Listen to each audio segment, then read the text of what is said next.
Saudações a todos com a paz do Senhor. Nós estamos começando mais uma lição, a de número 3, 19 de abril de 2020, e tem por tema eleição e predestinação. O texto áureo está em Efésios 1, versos 4 e 5, como também nos elegeu nele antes da fundação do mundo, para que fôssemos santos e irrepreensíveis diante dele em amor, e nos predestinou para filhos de adoção, por Jesus Cristo, para si mesmo, segundo o beneplácito de sua vontade. A verdade prática vai trazer, segundo a sua presciência, Deus elegeu e predestinou para a salvação os que creriam e perseverariam na fé em Cristo Jesus. Temos essas duas palavras, eleição e predestinação, que causam uma discussão de séculos entre calvinistas e arminianos, cujo consenso não chega a lugar algum. Sempre há divergência, sempre há discussão, e nós vamos tentar elucidar aqui, pelo menos definir a nossa forma de pensar, a nossa forma de crer, segundo vemos nas Santas Escrituras. O primeiro tópico desta lição vai trazer eleitos para uma vida santa e irrepreensível. Em relação à eleição divina, temos destacadas aqui 3 perguntas. Em quem fomos escolhidos? Em Jesus. Por isso, essa escolha é cristocêntrica. Em que tempo se deu essa escolha? Antes da fundação do mundo, desde a eternidade. E qual a finalidade? Para que fôssemos santos e irrepreensíveis. No fim deste ponto está destacado um texto que eu gostaria de compartilhar sobre a nossa declaração de fé. Ela é bem enfática ao dizer que Deus elegeu a igreja desde a eternidade, antes da fundação do mundo, segundo a sua presciência. Então, qual é a interpretação que nós tiramos daqui?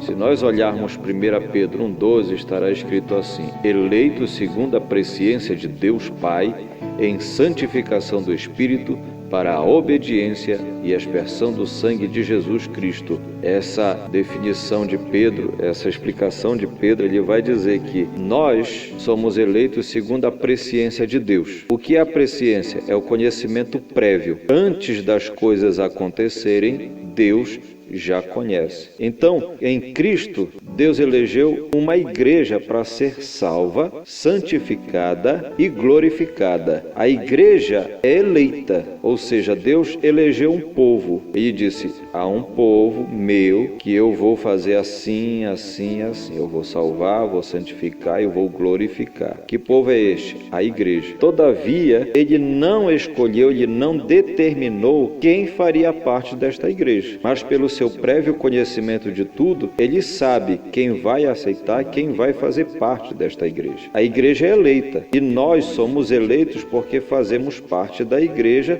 por meio da fé. Não somos igreja porque somos eleitos. Somos eleitos porque somos igreja. Aqui é a diferença bem clara para nós entendermos essa eleição, essa escolha.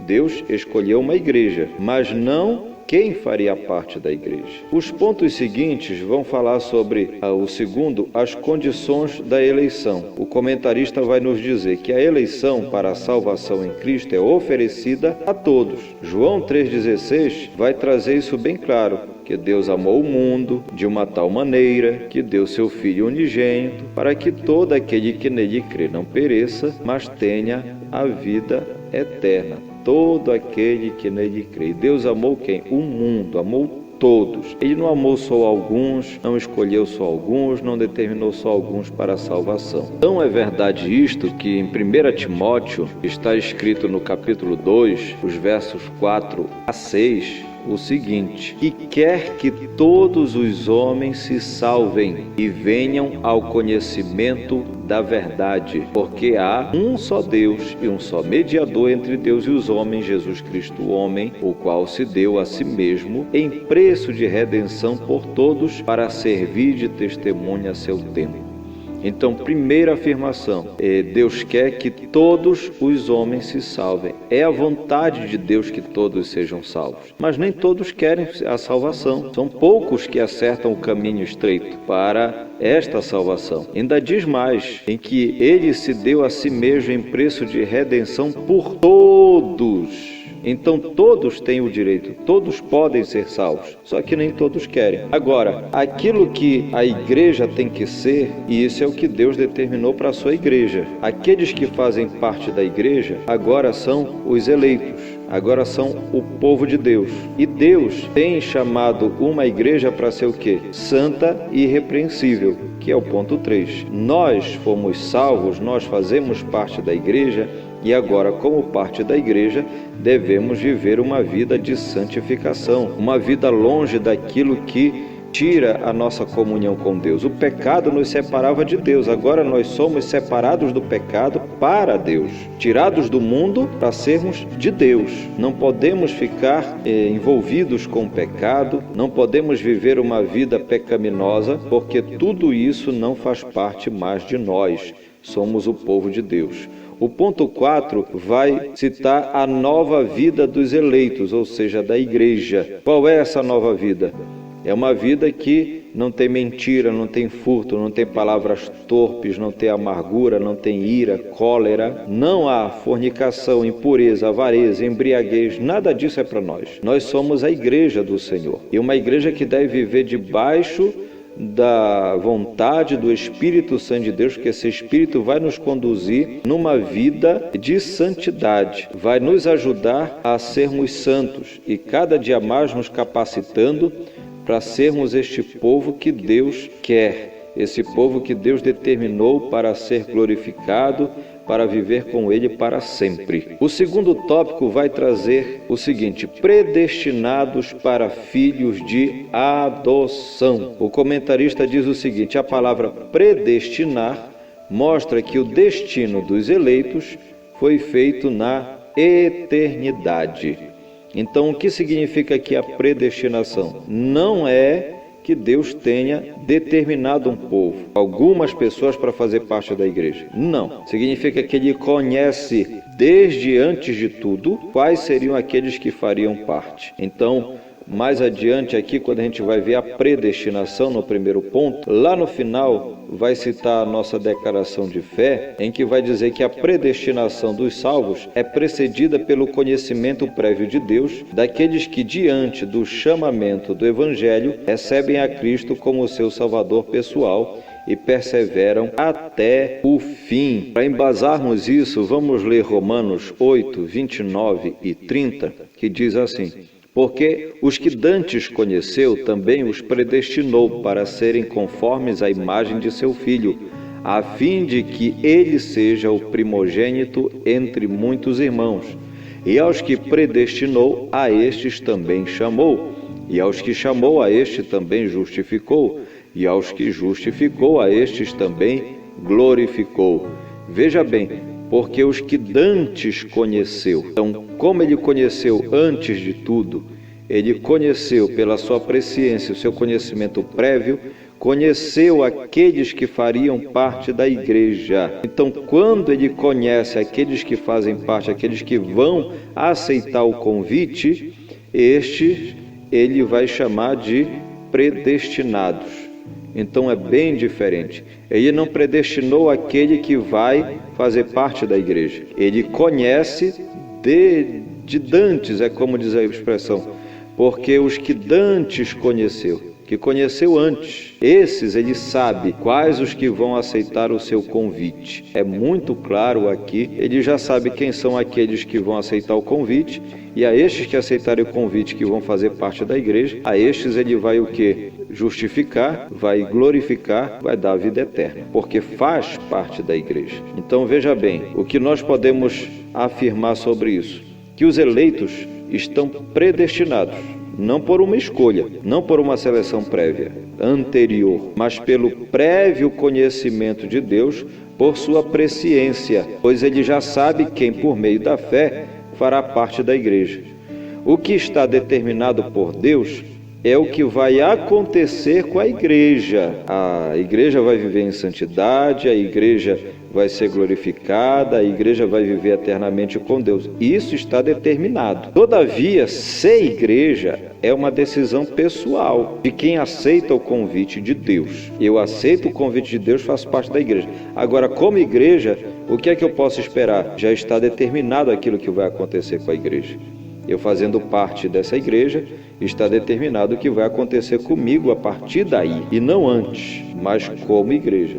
Isso está determinado. Vamos falar um pouco sobre o ponto 3, que são os privilégios da adoção? Ora, isso é muito claro. Eu não sou filho de Deus por geração, eu sou gerado por Ele. Como podemos usar uma expressão muito comum para nós, que tem um entendimento muito claro. Nós não temos o DNA de Deus, mas quando nós aceitamos a Jesus como Salvador, lá João no capítulo 1, ele vai falar que nós recebemos um direito, um poder, uma autoridade de sermos feitos filhos de Deus, aqueles que creem no seu nome, no nome de Jesus. Então, quando a gente aceita Jesus como Salvador, nós fazemos parte de um povo diferente. Agora, Deus nos acolhe, nos recebe e nos adota.